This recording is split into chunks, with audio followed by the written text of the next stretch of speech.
Hi, this is Fraser Hines, Jamie McCrimmon from Doctor Who, and you're listening to Nerdology.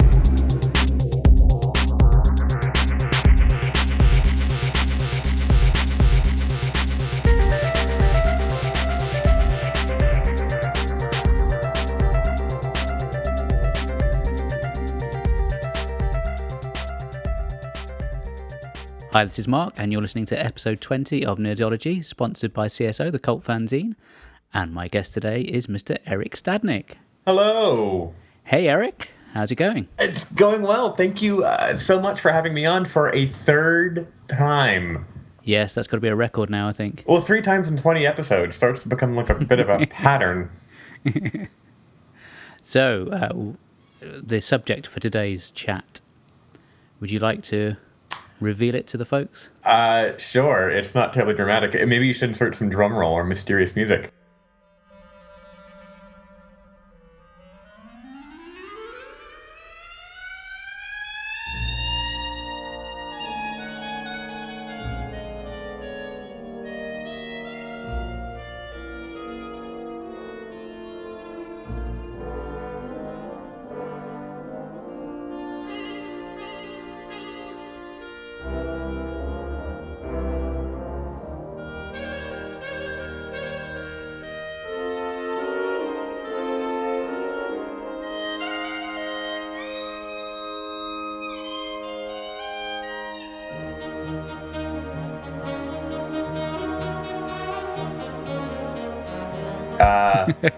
It is, Mark asked me to want to come on again, and if so, what I'd want to talk about. And given that in the UK this weekend, the weekend of recording, and last weekend saw the release of the newest film adaptation of The Great Gatsby, and that novel is one of my favorites ever written anywhere in the history of the universe, pretty much, I thought, let's do a Gatsby discussion. I think it's, no one's really talking about it. It's really flying under the radar. So, someone needs to call attention to this little-known work and this tiny movie that has no stars and no budget.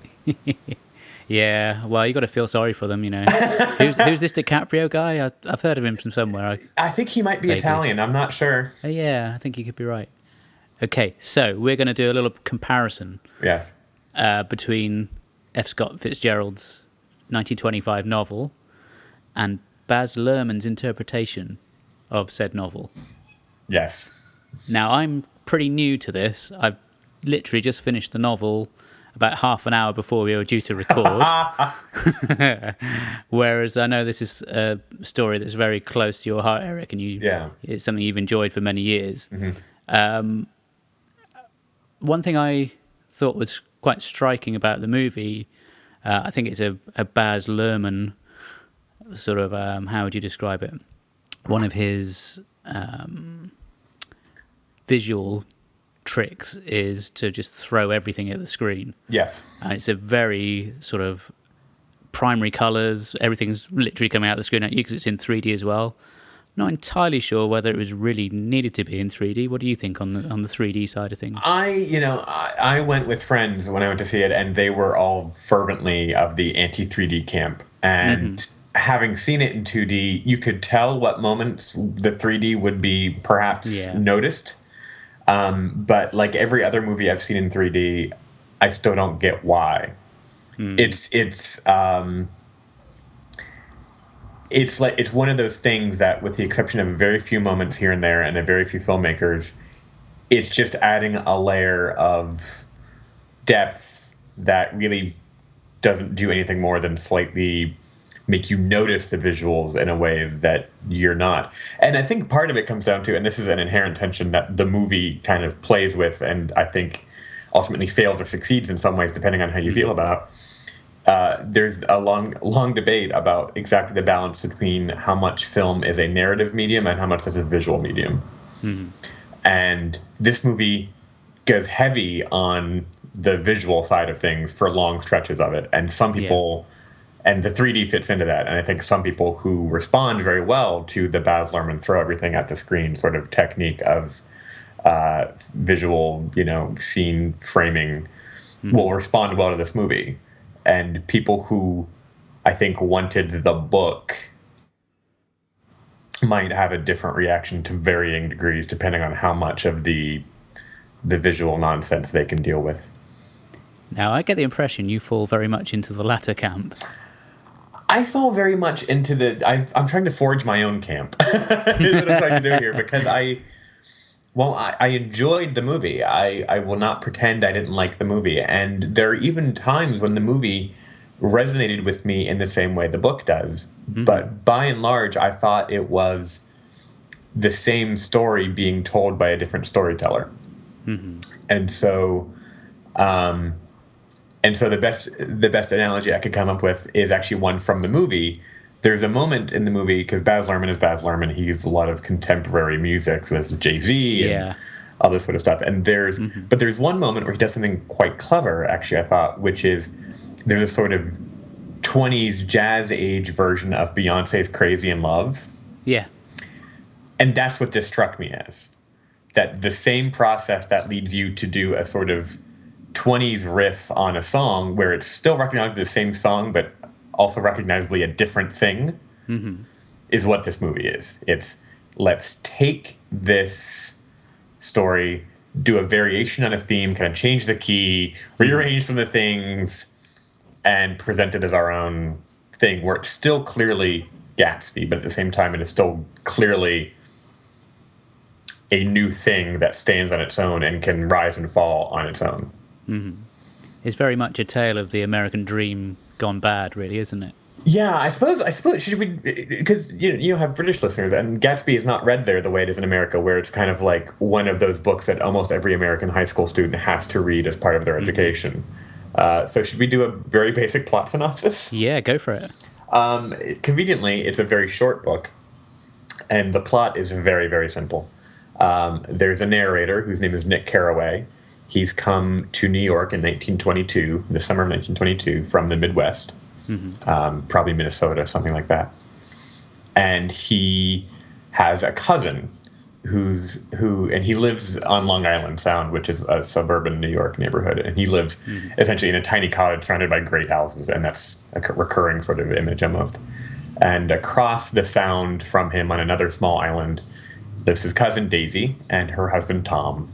And they're unbelievably wealthy, just rolling around in money kind of people. And by chance for Nick, not by chance for Gatsby, but by chance for Nick, his neighbor is this man named Jay Gatsby, who seems to be a bit of a mystery about where his money comes from, but he's also very wealthy and throws these lavish parties. And it turns out, you find out that Gatsby has been in love with Daisy for 5 years. And that's the thing. It's like people, I think, often forget that it was only just before the war, which in this country was 1917 only, because we got involved in World War I very late, that Gatsby met Daisy, and that she was quite young, and he was already late 20s. So he met Daisy, they fell in love, they courted, he went off to war, she couldn't wait, she ended up marrying Tom, who was very wealthy, and he came back and essentially made it his goal in life to try to impress Daisy and win her. Because Gatsby had been poor, and he thought, if I get super rich, then Daisy will love me. This is set in the early 20s, I think it's 22, is it? Yeah, set in? summer of 1922. So so at that point, that's the height of the stock exchange really taking off. Which the movie makes a lot of in a way that the book doesn't, because the book couldn't necessarily see what was going to come in 1929, whereas the movie does know what's coming in 1929 with the crash and the depression, which is rather funny, actually. So and that takes you up to about halfway point where Nick becomes sort of embroiled in an attempt on Gatsby's part, to win Daisy away from Tom. And then it becomes a question of whether or not Daisy will leave Tom for Gatsby. And if so, under what conditions. And it ends, some would say tragically. It certainly ends badly for Gatsby. Less so for Daisy and Tom. Actually, that's kind of the point of the book in some ways.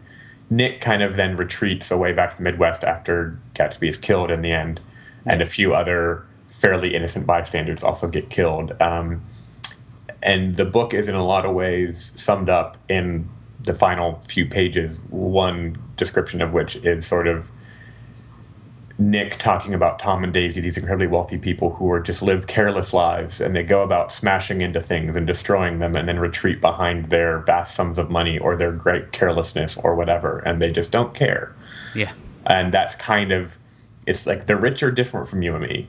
These people are so rich that they can just go about and destroy things, and they can go about living their lives and not really give it a second thought. Whereas It's quite an interesting look at the social structure of America. Yeah, it is. It's really funny because it's a very class-conscious book, which is funny because America's supposedly a great classless society. But yet a lot of our really great literature is inherently about class, which is very amusing. The lengths that people will go to climb the ladder. To climb the ladder. And that's the thing, is we think Gatsby, in some ways, Gatsby's fundamentally dumb about how class structure works. He thinks that if he becomes rich, he'll be accepted by the people who are always born rich. And he's not. He's just not. He's viewed suspiciously by the people who are born wealthy. They're more than willing to use him. It turns out that Gatsby made his money in bootlegging and other illegal activities, which fund and give life to the otherwise dull existences of the old moneyed, Buchanans of the world. Yeah. But in the end, they still view him as essentially nouveau riche, and they can't be bothered to deal with him, and no one actually cares about him, which we find out in the end when he dies. No one hardly comes to his funeral. All these hundreds of people who came to his parties and drank his liquor and ate his food and danced to his music just can't be bothered.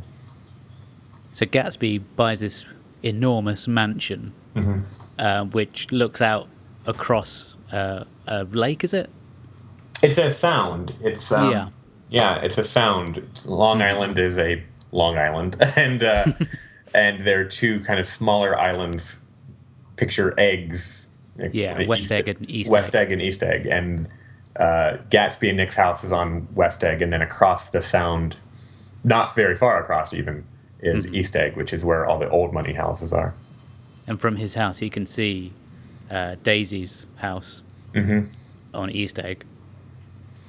So you could kind of see the split between the sort of poorer guys trying to make good on one side, and then the established kind of rich families on the other side.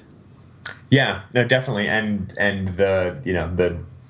the image that the movie goes back to again and again, but the book only actually deals with a few times, but everyone remembers when they read the book, is the image of the green light at the end of Daisy and Tom's dock that Gatsby looks at and kind of reaches out towards. And of course the green light, green light means go, green light is money, green light is envy and jealousy. It's very much a metaphor rather than necessarily... Yeah, it could be a metaphorical green light, but in fact it's an actual literal green light in the book, which some people feel is a bit heavy-handed. The symbolism in the book is not necessarily subtle. Yeah, I found the established kind of rich characters weren't particularly nice people. You couldn't really sympathise with them a great deal. You've got Tom, who, within a few pages, you get the impression is pretty hardline racial views, which I guess for the time might have been acceptable, but certainly with modern eyes it makes for a pretty grim reading. You've got Daisy, who initially comes out quite sympathetic, because you've got this kind of story in the background that she kind of fell in love with Gatsby, and then it all went a bit pear-shaped when the war happened, and she held on and held on and held on, and then he couldn't make it back to her, so she ended up marrying some guy that it would seem she didn't really love.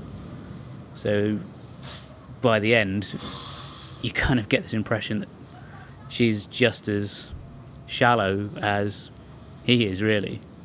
And then you've also got the character of the pro golfer, who's a kind of wonderful introduces character. Yeah. She's kind of like a love interest for Nick, isn't she? Yeah, Jordan Baker. Who actually is kind of heavily underutilized in the film. Her role is much larger in the book because she and Nick have this actual romance over the course of the summer. Whereas it's kind of just hinted at in the movie.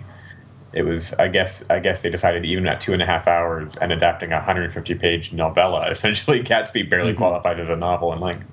I guess they figured they couldn't get everything in, and so the thing Lerman decided to cut was the romance between Nick and Jordan, by and large, which is much more fully explored in the book, and she's a much more interesting character in the book. Lerman, in many ways, made a much simpler movie thematically than the book is. The book is, while slight, and I think some people admire its prose but think it's actually kind of overly simplistic, I think it's actually quite subtle and very difficult to pin down exactly what it's about and what its stance is on many issues. And Jordan's a good example of that because in some ways she's very sympathetic. She's very charming, and she seems to genuinely like and appreciate Nick. Yeah. And the fact that Nick's fundamentally perhaps a good person in a way that most people around her aren't. But she's also fundamentally dishonest herself. And I think that's more apparent in the book, I think. It's not even hinted at really in the movie. It's, It's and to the point where there's a great moment of irony in the book where, because Gatsby enlists Jordan's help in getting Nick to kind of put Gatsby in touch with Daisy. And in the movie, it was so funny. I was watching it, and they have the line that Gatsby utters in the book where it says, well, Jordan's a professional golfer. They live on honor or whatever. You can trust her. She's, In the book, we already know she's a cheater at that point. Yeah. So that becomes an ironic statement. And in the movie, it's straight out. Yeah. It's the irony's gone. And that's what I mean. He irons out all the sort of complications and makes it a much simpler sort of doomed romance as opposed to a sort of book about people being dishonest with themselves and with each other, and with the result that nobody ends happily ever after. No, because Gatsby, in his efforts to try and win Daisy over, seems to have this plan in where he invites, well, only a very small select number of people to his house for parties, but word gets around and it seems like everyone appears at these things, and he's hoping that she is going to just turn up one day. Yeah, but I think is so fascinating is that, he throws these giant parties. He only ever invites one person, which is Nick. Yeah. Because Nick is not the kind to just show up at the house, unlike everyone else in New York, apparently. And Daisy doesn't go to the parties because it's unclear why Daisy and Tom never have gone over to Gatsby's house. They haven't heard of Gatsby, even though Jordan has, which is very strange that you find out at the beginning. But he doesn't write Daisy a letter.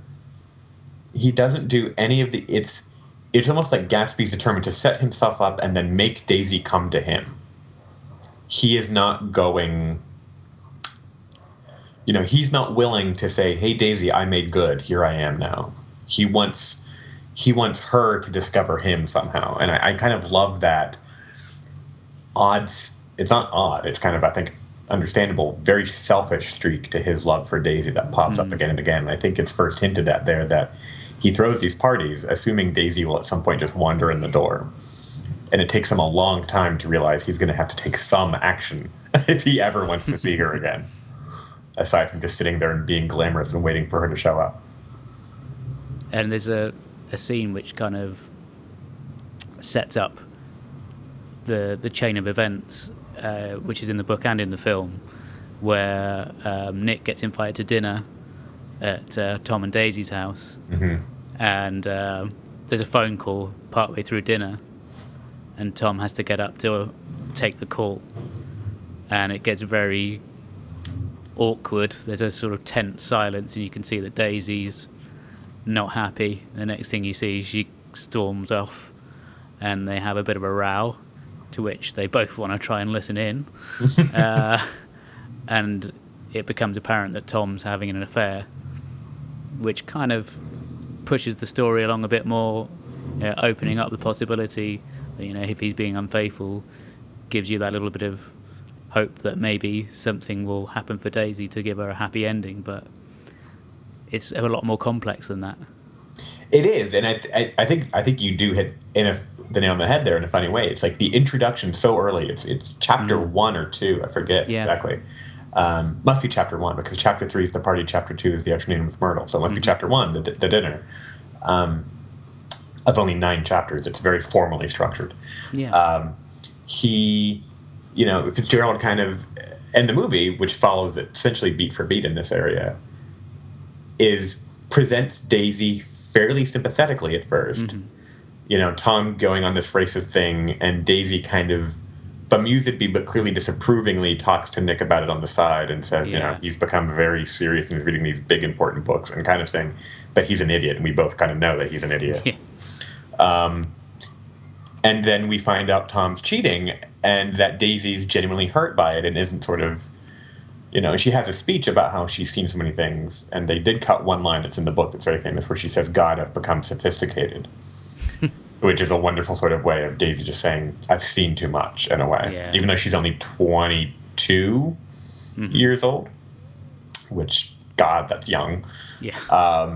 And poor Nick kind of gets swept along in this whole story, doesn't he? Because he ends up going into New York with Tom one day, and then they suddenly jump off the train at this kind of pretty grim-looking place in between Long Island and New York. Yeah, the Valley of Ashes, as it's called, which essentially it's Queens. Essentially, is what it is. It's at the tip of Long Island before you cross over to Manhattan. It's essentially Queens now. It's not like that now. Now there's like an airport, but at the time, it was kind of like where all the used coal and everything that powered everything kind of got sent. And it's interesting because he describes it very starkly in the book, but Luhrmann goes way over the top, I thought, with how action and terrible this area is, and just how really terrible. And it looks like something positively Dickensian the way he does it in the film. But they jump off the train and meet Tom's mistress, Myrtle.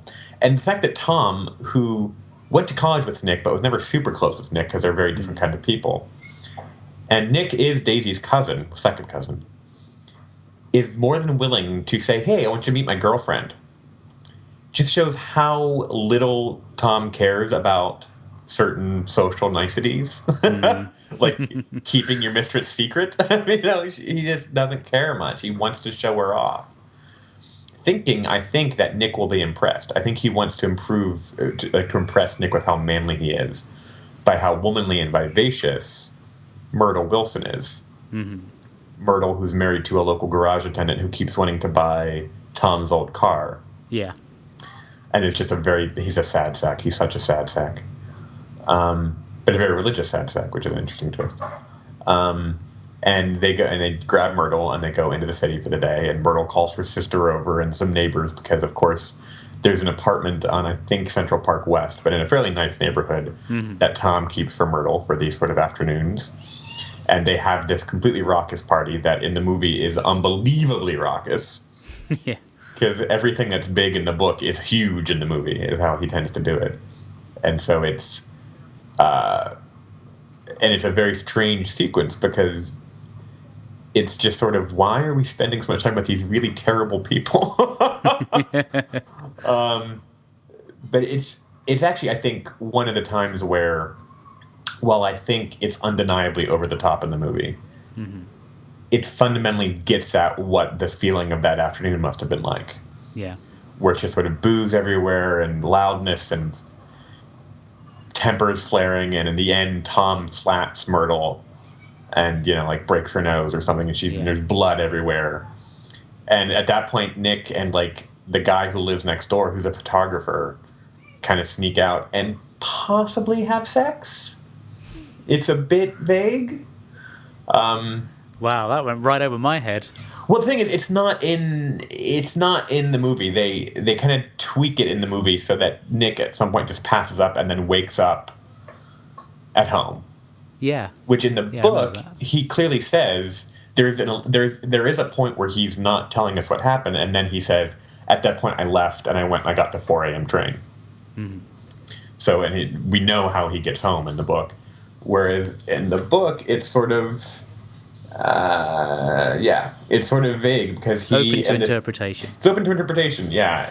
There's certainly a moment where he and this man leave the party. They go to the man's apartment, There's a joke about pulling the lever on the elevator, which is rather suggestive. And then there's an ellipsis, and the next thing you know, we kind of fade back in, as it were, and this man is in his underwear lying in bed showing Nick pictures. And Nick is like getting dressed and getting ready to leave.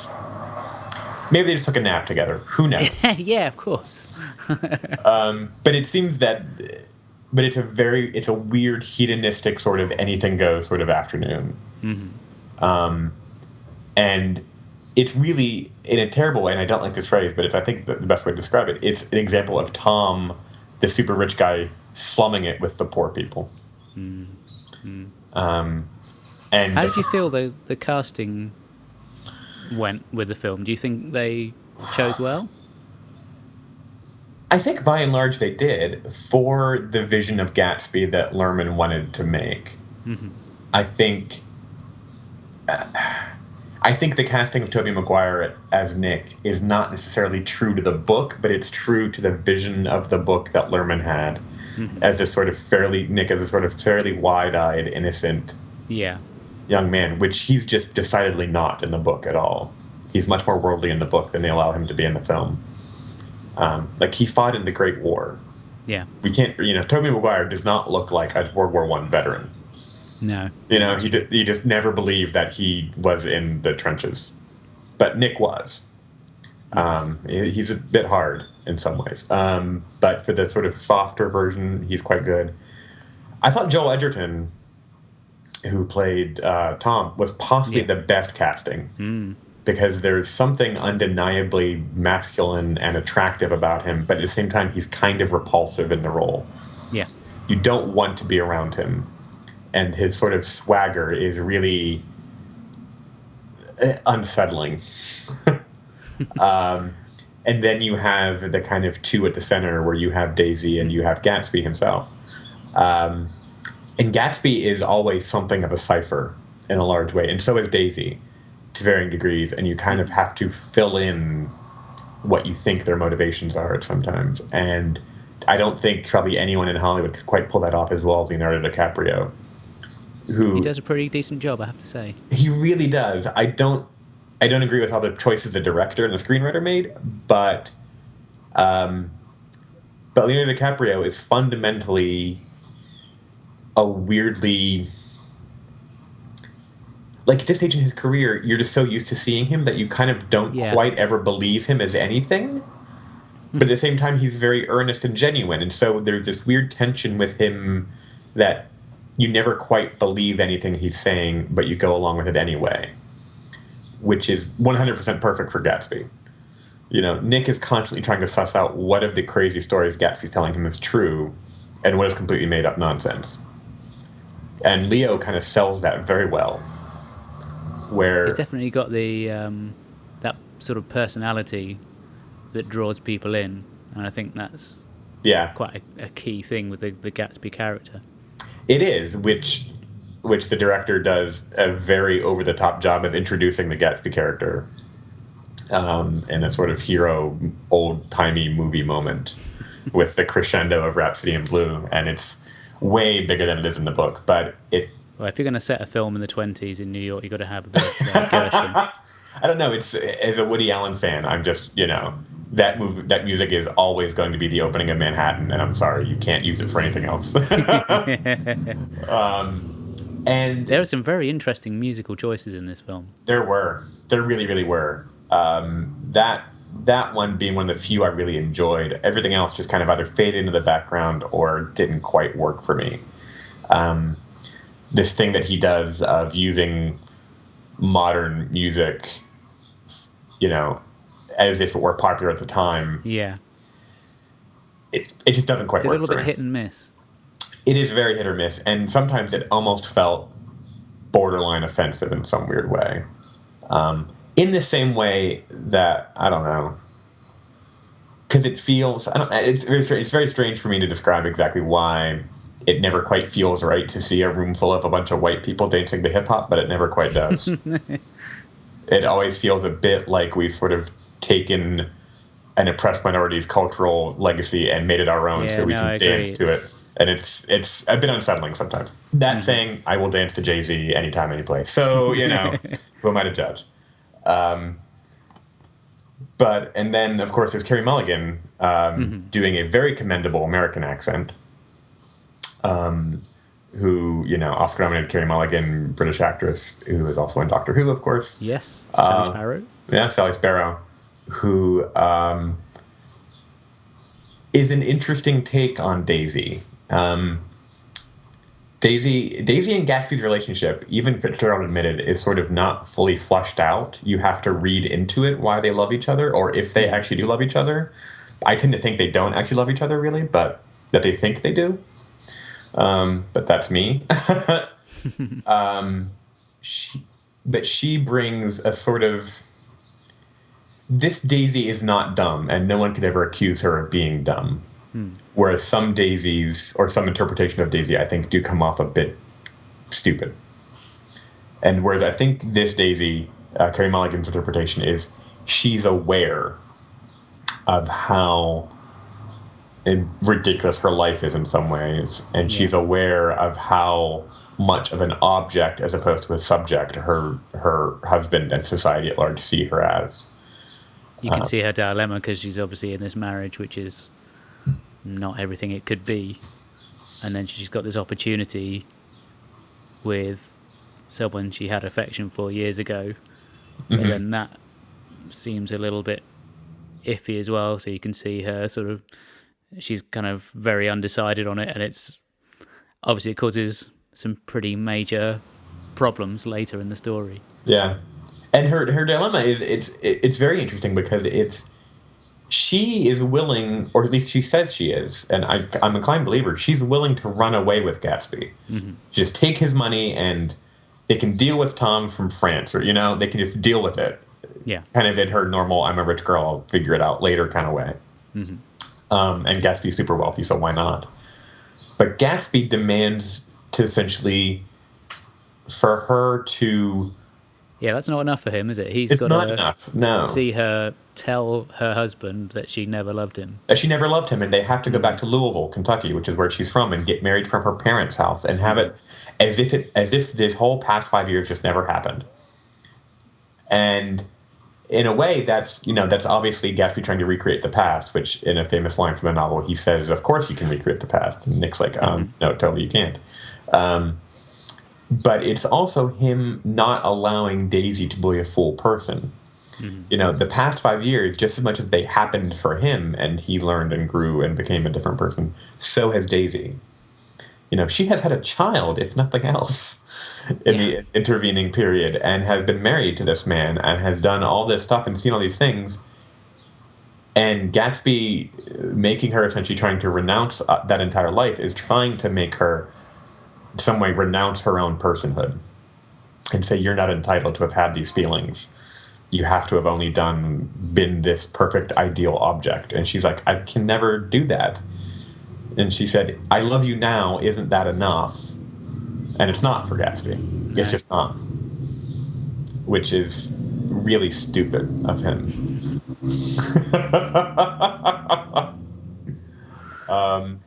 But yeah, so through coincidence, not a lot of coincidence, but Gatsby induces Nick to help him via Jordan get close to Daisy. And there's a wonderful scene that's maybe my favorite scene in the movie. Yeah. Is the scene where Nick invites Gatsby and Daisy both over for tea. And of course, again, Lerman makes it much bigger than it is in the book because that's what he does all the time. But he gets the fundamentals right, I think, which is that, Gatsby essentially takes control of Nick's space in some way and and tries to make it perfect as opposed to just allowing it to be what it actually is. Yeah. Because he thinks that's going to impress Daisy. Because he's stupid. And Daisy doesn't know why she's being asked to tea and can't bring her husband, but she shows up. And it's raining, which I love the fact that it's raining during that entire scene.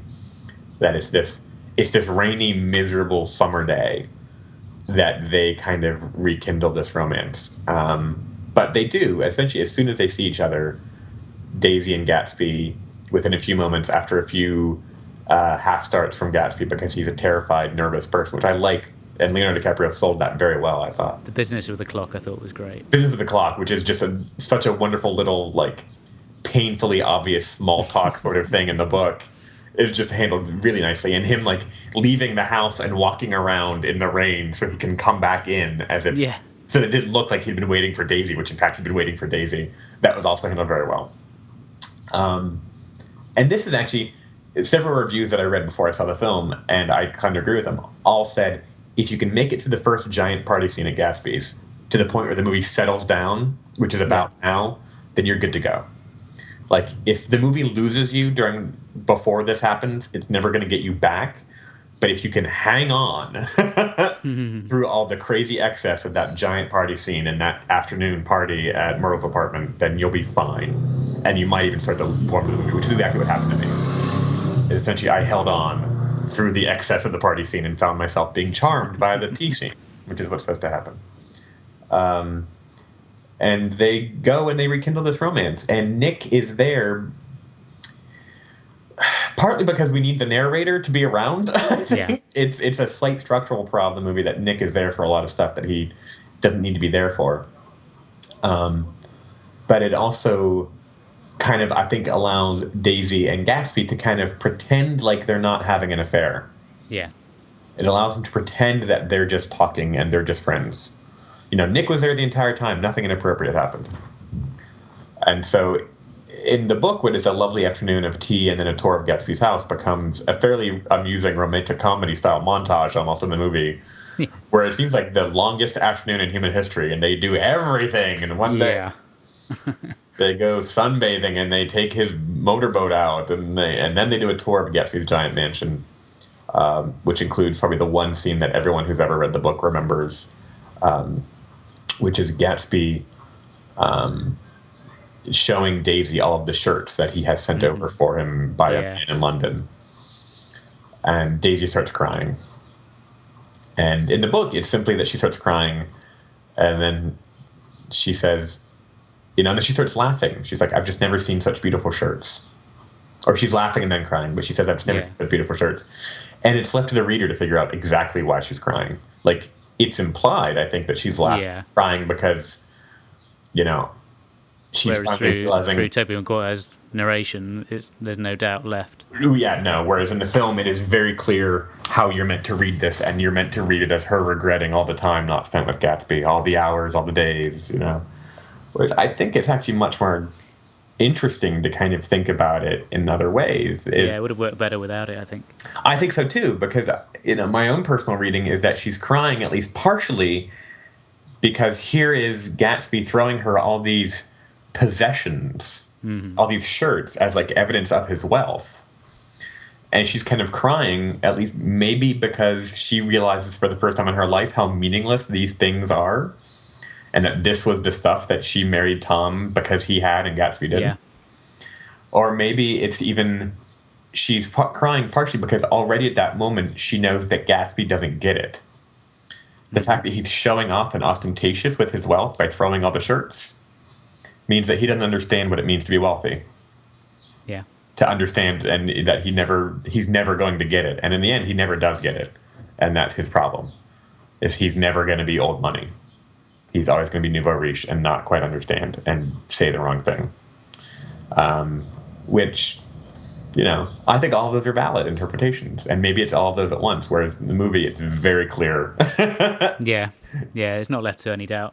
No. I mean, there have been quite a number of different adaptations of the novel. Is there one that you felt worked best? Or Funnily is it enough, difficult to pick one? I think this actually works best. Earlier versions, there's the first version from 1926 is completely lost, essentially, like a lot of very old movies are. There's one from the 40s, late 40s, that is available in its entirety on YouTube. Okay. That is absolutely dreadful. That is just absolutely terrible. It and I don't know if it's because it was made during the era of the Hays Code, which I'm sure people know about, like Yeah. the sort of, And so Gatsby is set up to be much more sort of dark and much more sort of a wise guy than he is in the book, so that when he gets killed at the end, it feels justified, I think. Yeah. as opposed to just sad and unsettling. And so there's actually a scene where it's like him and his henchmen drive out to West Egg to look at houses. And it's like, oh, good God, no, just no. And like a long litany of all the crimes Gatsby's been involved in. Whereas in the book, it's always, even when you're told, you still kind of don't think Gatsby's actually that bad of a person. No, it's true. He's quite a complex character, and there's so many rumours about him before you even really get to meet him on the page. There's talk of him being a spy during the war and things like that, which all really comes to nothing. And it's interesting. It's the stuff about the war in particular that when Gatsby's describing like his valor during the war to Nick, I still don't know if that's true. I'm not sure if Fitzgerald knows if it's true. Yeah. Like the medal from Montenegro that Gatsby has, that is like a big moment in the book and in the movie as well. It's like that he carries around with him for whatever reason. Is this sort of like a thing he had made? Like Nick thinks maybe he did. Because he comes out with this backstory that he tells Nick. He says, I want to tell you I'm not just some schmo. Yeah. This is who I am. This is my background. And then at the end, or towards the end, he comes clean and says, well, actually, this is who I really am. Mm-hmm. So, yeah, you are left wondering what's true, what's not. And then in the book, at least, we have the final reveal, which is his father shows up. Yeah. And we find out who he really was, which is completely removed from the film.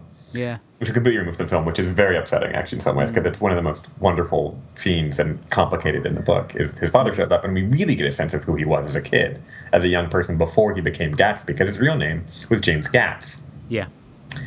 And some a Lutheran from Minnesota or something, and he made himself this wonderful sort of figure.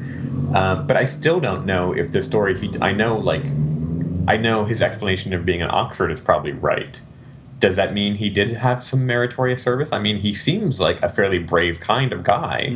I could believe the character we see being a war hero, a legitimate war hero. Maybe. I don't know. Did he actually get a medal from Montenegro? Possibly. I don't know, and I kind of love that about it, that even reading it half a dozen times over 15 years and seeing multiple movie versions of it, I still don't know.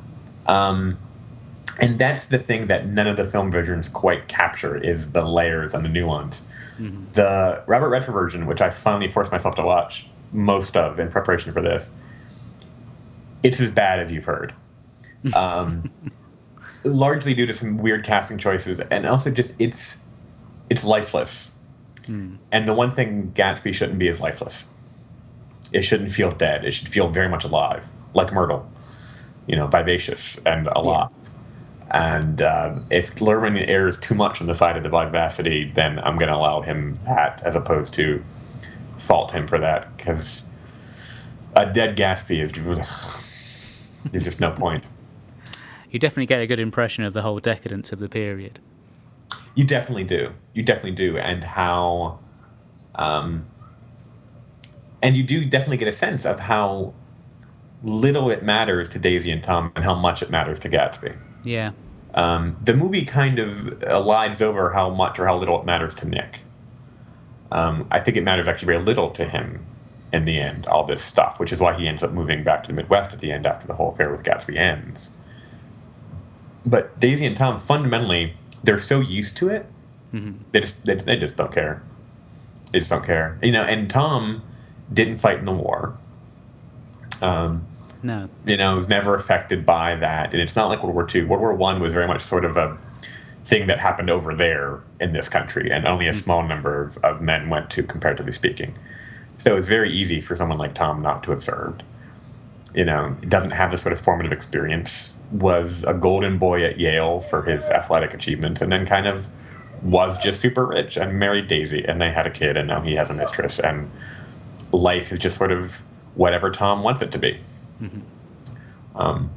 And so the idea of having nothing means nothing to him. It's an empty concept. He just doesn't get it.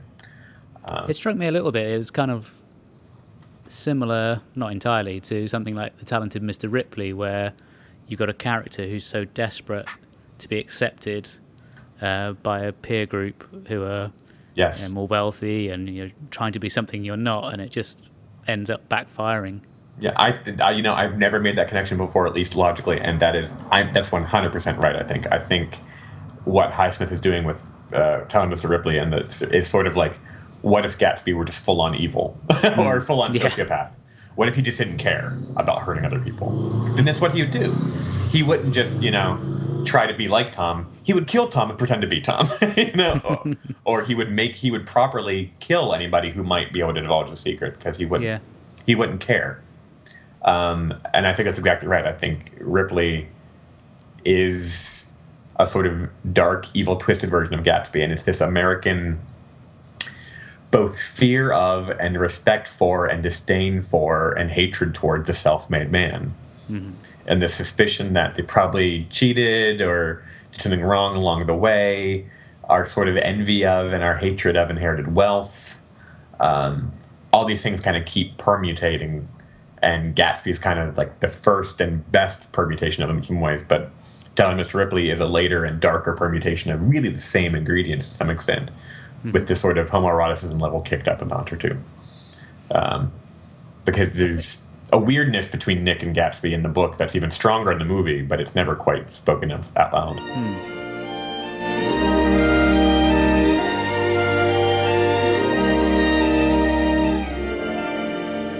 How big of a party you can show, how big of a house you can have. Like, I think the most commonly used word in the book is house.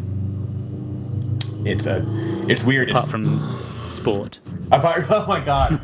Gatsby's habit of calling everyone old sport, which is never explained in the book, but is explained away in the movie as something he picked up from the drunken yachtsman that he saved one day, who taught him how to be a gentleman, essentially. Yeah. Very poorly, I would say. He taught him to call everyone old sport. It is just a habit of speech that he picks up in the book that you don't know where it comes from. In the movie, they do explain it, but it is almost every other line Gatsby utters, he calls someone old sport, which shows how, in a way, it shows how artificial it is. Yeah. It's like no one ever uses that much repetitive language unless you're doing it deliberately. Mm-hmm. It's like at some point he trained himself to call everyone old sport, and now it's just so ingrained that he can't not do it, even when it seems highly inappropriate. And even Tom picks him up on it. Yes, which is wonderful. I thought that was a great touch, which is I don't think actually in the book, although if it is, it is. Might be. It is? Okay. It is, yeah. Yeah. And it's one of the wonderful things about this book is every time I read it, I find things I missed the last time around. Yeah. It took me like 4 readings to pick up on the possible gay sex scene. And it wasn't until this time through, after a friend pointed it out to me, that I really noticed the scene with the butler pressing the button on the machine to squeeze all the oranges, to make all the orange juice, which is just a wonderful little like 3-sentence thing that's tossed in about this very fancy machine that could squeeze 200 oranges in half an hour if a butler pushed a button 200 times in a half an hour, essentially. And it's this excess that's described occasionally is I think lovely, but it is. The book is kind of, the words that often come are crystalline and jewel-like. Because, and the thing we haven't talked about yet, and the thing that the movie kind of doesn't quite know how to deal with, and so it tries various methods, is the language of the book. Yeah, the way it describes the way that the people enter the house, it's kind of, I don't know, it's quite descriptive. Kind of struck me as rather like sort of water crashing onto a beach and that sort of ebb and flow, and he's just got a really interesting way of describing the situation as it unfolds. Yeah, no, he does. It's almost like a tone poem. He's so flexible. Fitzgerald is so flexible with how he uses the language, and occasionally he allows the characters to say something that sound impossible.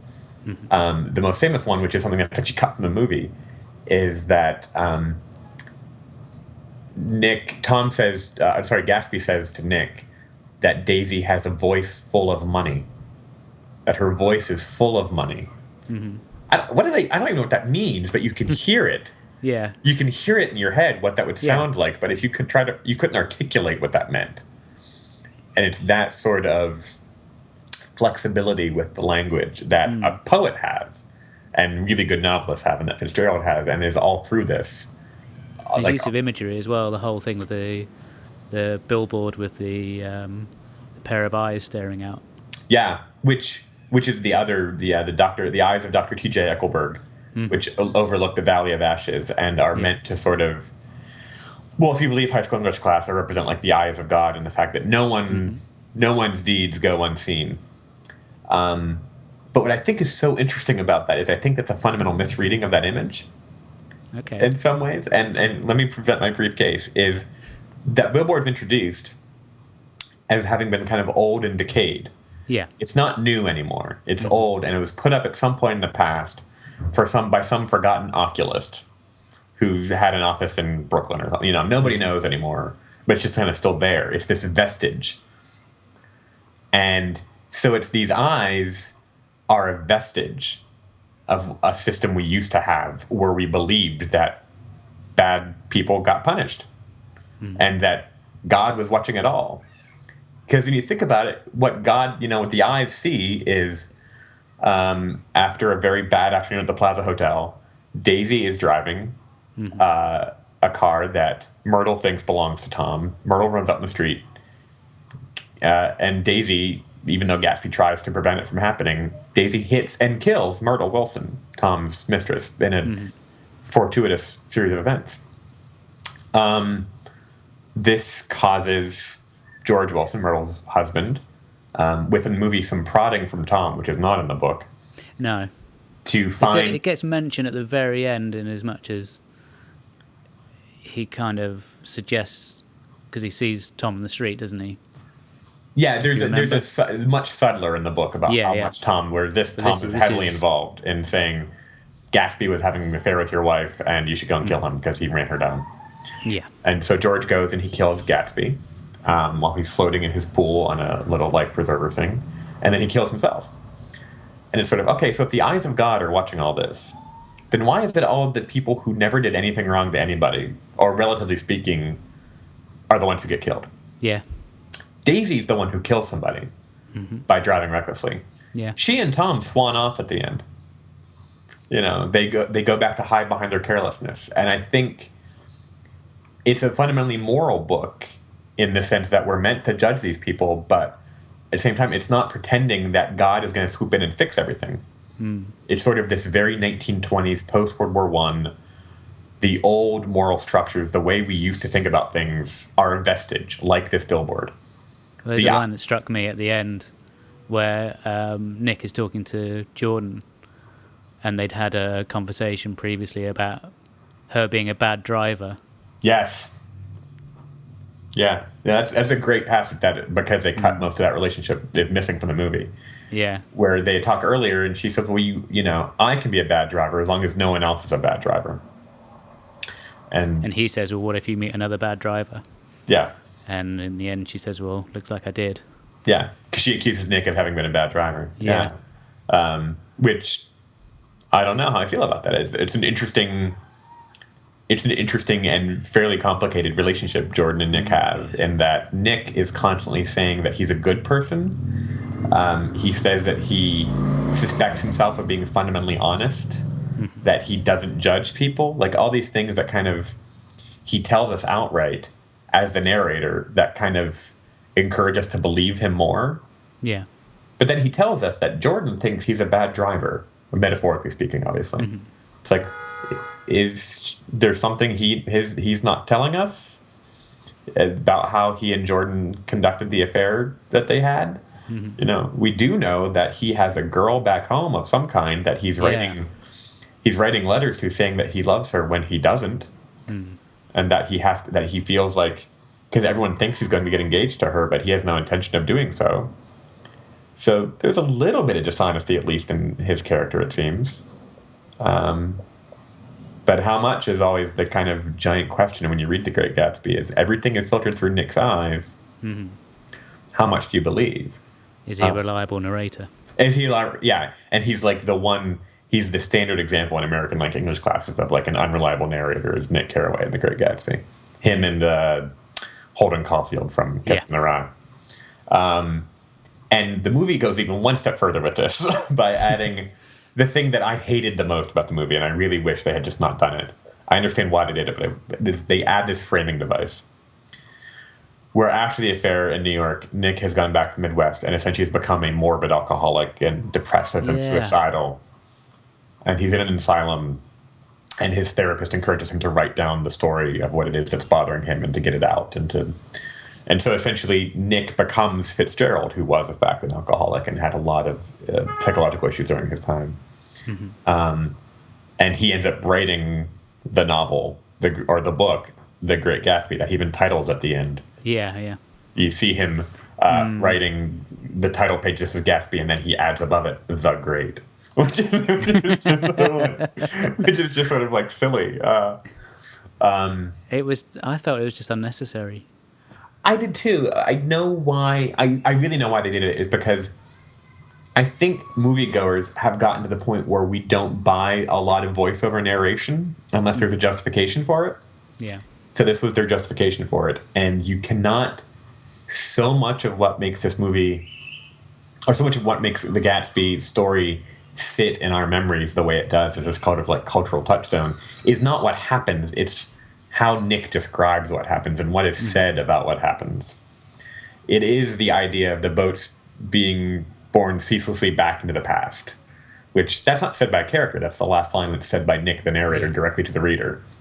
And so if you're going to get the language in there, you got to figure out some way. And this was their way. I would have liked to have seen maybe, some other way of doing it.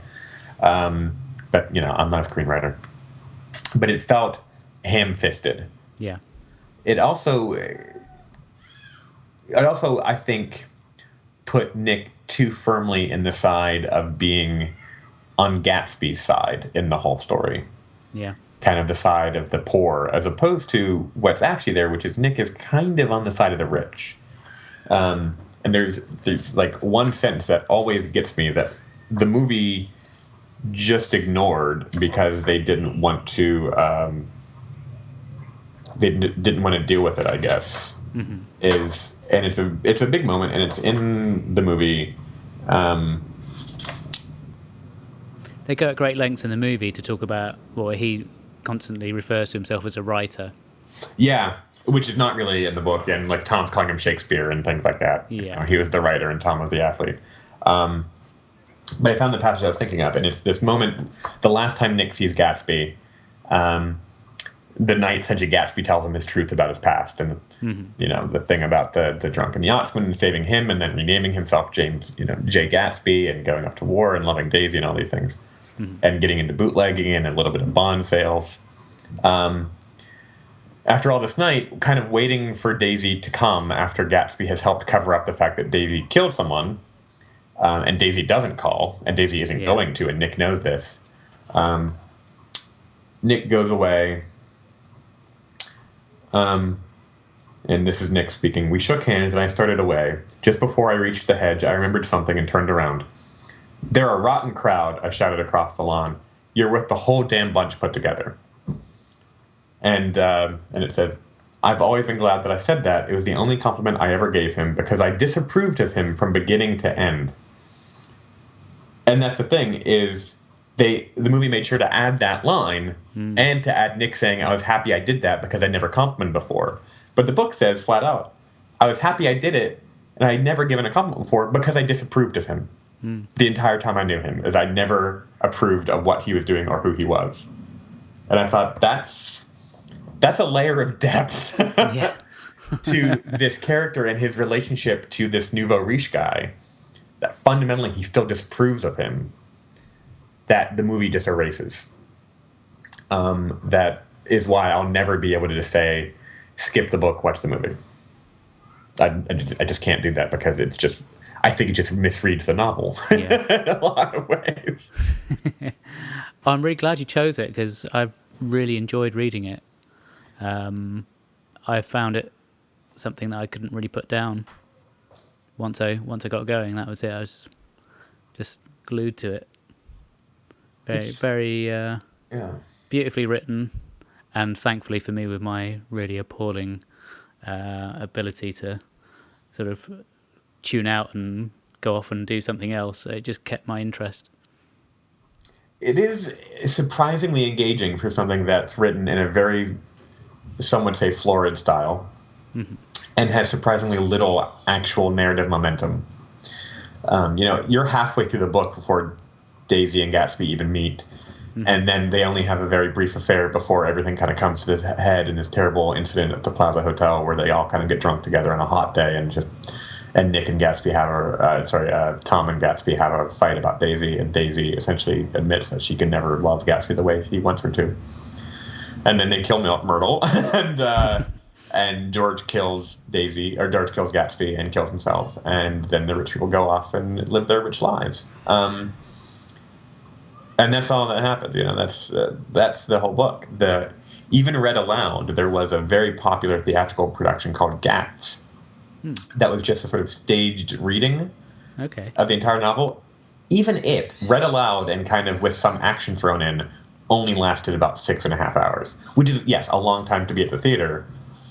But it means that if you've never read this, you can probably read it I can read it in an evening, 2 or 3 evenings tops, you've got this book done.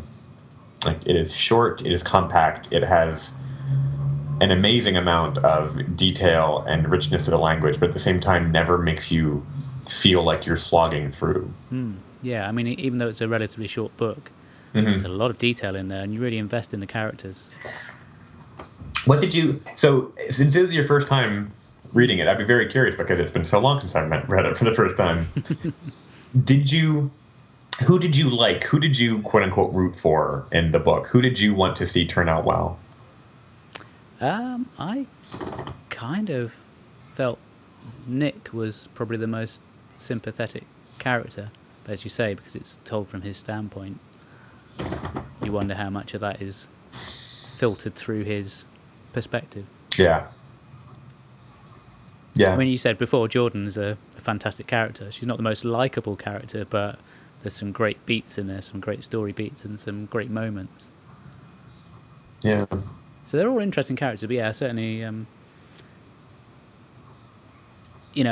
I felt for Gatsby, even though, as it turns out in the end, he's done some pretty dodgy stuff to get to where he is. He's just desperately in love and completely misguided, and so he's a sympathetic character. But I mean, how do you see it in your reading of the book? The older I get, because it's funny. It's a lot like, the Baz Luhrmann movies that everyone has seen tend to be the Romeo and Juliet he did with Claire Danes and Leonardo DiCaprio, surprisingly enough, and Moulin Rouge, which are both kind of doomed tragic love stories. And that's what he turns Gatsby into. And he turns it into this sort of, which is one way of reading it, but it's kind of maybe how I read it when I first read it when I was young. Now that I'm older, and even though Gatsby is 32 during the course of the book, which is really, he should know better. And now that I'm, in my mid-30s myself, I kind of look at it and I'm just sort of, you're all terrible people. Like, even Nick is kind of awful sometimes. And Tom and Daisy are really awful people. Yeah. And Jordan is charming but awful. She reminds me actually a lot in a way of the Crawfords from Jane Austen's Mansfield Park, which is a whole other kettle of fish. But where they're kind of surfacely charming, and you suspect there might be good deep down in there somewhere, but at the same time, they're kind of awful. And Nick is both evidently a good person and evidently a bad person, and I just don't trust him because he tells me to trust him too many times. And so it becomes this very dark fantasy about the shallowness of appearances and the shallowness of wealth. But it leaves me very melancholic. I think in a way it's a novel about the loss of innocence and about the fact that at some point, this stuff might have been true. At one point, love might have been real, and at one point, goodness might have mattered in the past, and it just doesn't now. It's in the world that they're living in, it's just all kind of gone to hell. Everything's just gone to hell. And it's kind of, the world has become sophisticated just like Daisy has. And you look around and there's just, no one's a good person. Like in this book, no one is someone I would hold up as like an exemplar of the kind of person you should want to be, which is fine. It's not damning at all. But they're all still engaging and interesting. But Gatsby kind of feels like an idiot to me, who is so focused on an impossible goal that he does a lot of really bad things to kind of achieve it. And so I can't really feel too bad for him, but at the same time, doesn't deserve to get shot while floating in a swimming pool. And so it's just sort of bad things, terrible things happening to bad people, and then some bad people get away with it because they have a lot of money and because they have class, supposedly. And that's awful. And I think it is about that sort of loss of that purity, which is why there's a memory scene that's not in the movie, that's in the book, that Nick tells about when he would go home from school and he'd be taking the train back to like the upper Midwest. And it'd be like snowy at Christmas time, and it'd be like this was my Midwest, and it's a very pristine, very like, Prairie Home Companion sort of, freshly fallen snow and good cheer and Midwestern values, having been sort of this memory, and it's kind of just corrupted by his time in the East. It's like the way that Henry James novels you send Americans to Europe to find out what decadence is like and to be corrupted by it. So Fitzgerald sends Midwesterners to the East Coast to find out what decadence is like and be corrupted by it. And so that people kind of move from left to right across the map, and as they do, they become sort of, that's just kind of how Western literature tends to operate. And this is the Fitzgerald's version of it. And that's kind of how I read it, is it's a beautifully written book about terrible things and awful people and sadness and despair, that's not self-aware to know how sad it should be, except for a few brief moments here and there where they suddenly realize, hey, our lives are miserable, but then they go back to the party. And then sorry, it's a bit dark, isn't it? Pretty much sums it up. Now, if you're not completely depressed by our description of that, it's a great book. If you have an e-reader or an iPad or tablet device, because of the age of it, I know it works differently in different countries, but I think in the UK, because of the age of the book, you can actually download it for free. That is or just go to your local library. That is not true in this country, alas. Copyright still extends to Gatsby here. Mainly because I think there have been some shenanigans with copyright law in this country, but that's another story. But others of Fitzgerald's books, including his earlier book, This Side of Paradise, which is lovely also, is available for free. But Gatsby, you can get there are many, many different editions, and you can get for something affordable. Or every library will have multiple copies probably of it.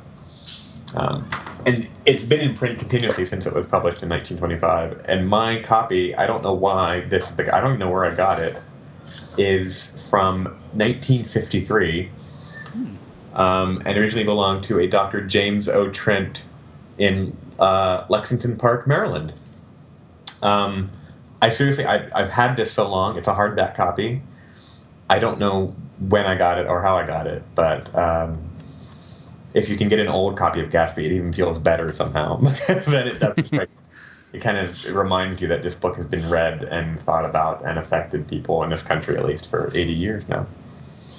So if you're listening out there and you want your book back, just send your emails to... If you lost your copy of Gatsby 50 years ago, 60 years ago, and want it back, yes, let me know. So, Erik, apart from immersing yourself in the world of Gatsby, yes, do you have anything else you'd like to recommend to our listeners? Well, if you haven't... this is a stupid thing to recommend. If you haven't been enjoying season 7B of Doctor Who, which is just wrapped up last night at the finale, give it another shot. I would say that it's much better now that it's done. It all makes sense in a way that in context when you can see it as a whole. Yeah, yes, I think I would agree. I think that's completely right, and I understand some people don't want their Doctor Who to be that way, and that's fine. But I think if you were struggling with, I'm not sure why I'm seeing all these various plot threads and what's it all about. I think it's one of the problems of splitting the season over 2 years. I think that is definitely true, and you can view them all, admittedly, in a weekly format. You can see that progression through the story and kind of join up the dots. Whereas if you're left hanging after 6 months and then you've got another batch of stories, it can feel a bit disjointed. Yeah, and especially when they push so hard for this sort of standalone feel, episode to episode, but yet still have this continuing sort of thread. Mm-hmm. Well, I can certainly recommend a Doctor Who podcast. In fact, I can recommend two. There's what's been affectionately known now as De Witwer. De Witwer, yes. Yeah. Yeah, that's Doctor Who, The Writer's Room, which I host with Kyle Anderson, who writes for The Nerdist. It's a very, very good show. Thank you. That's very kind of you to say. Stephen Shapansky of Radio Free Skaro, who tends to pronounce acronyms as opposed to saying them the way normally else did. He said it was De Witwer, modeled after Midwit, the minute Doctor Who podcast that of course host. Yes. So that is a monthly show. Yeah. And of course, the Doctor Who Book Club podcast. Yes, the Doctor Who Book Club podcast, which he does not call Dwoops. It's only a matter of time. Only a matter of time, probably. Yeah. And that you host with the lovely Sean. Which I host with the lovely Sean, who has been on here. Yeah, he was on fairly recently talking about... I've forgotten what now. American Horror Story. That's what it was. Yes. Yeah. Yes. He was very well behaved. He is on the book club as well, generally. I think people who haven't listened to him and only heard him on TARDIS Tavern might assume that he comes in and starts talking about foul things, and he just doesn't. He's a very smart and incisive reader, and is a really good critic of structure and narrative and character, even though he would never call himself such, but he really is. And we've been doing that for almost 2.5 years now. And De Witwer started in January of this year, 2013, and so we'll be recording we released episode 5, which was on some Robert Holmes stories, and we'll be more of that later. You had to sit through the Space Pirates. Space Pirates. Yes, I did. The Pirate Planet for a minute. But I'll probably never have to do it again, so I'm quite pleased with that development. Well, yeah, I've not had that pleasure yet, but it's a pleasure you can easily forego.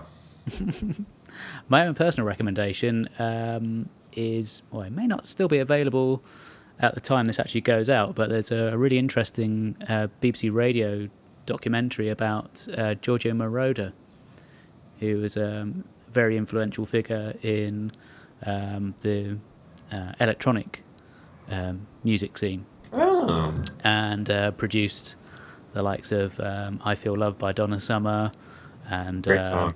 Yeah, still works today. Yeah. And it's made me go back through my back catalogue and check out some old electronic stuff. And I think it's actually featured on the new Daft Punk album that comes out this coming Monday as we record. Which people have been raving about already. Yeah. And you've got Nile Rodgers involved in that as well, so that should be good. So yeah, that would be my recommendation. I think the second part is due out this week as we record, so it should be good. Well, fantastic. Thank you ever so much for coming back onto the show, Eric. It's been Thank you so much for having me, Mark. Thank you so much. And maybe we'll have you back sometime soon. We'll make it a 4-peat or whatever you would call it, yes. Thank you very much, Eric.